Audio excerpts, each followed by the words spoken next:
Here we have Benchmade's 4600-1. This is the Phaeton out the front in what they call the dark flat earth. I think it more as a bronze anodization. And this was already my favorite out the front that they do.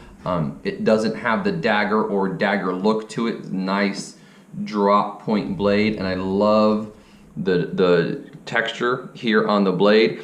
And then in this color, it's just absolutely fabulous. All the same information for the other Phaeton is current. So it's a CPM S30V, anodized aluminum scales or body to it, stainless steel coated pocket clip, but just in a new excellent color. Absolutely love it. Take a look at the website for the pricing and all of the size information. Thank you very much for watching.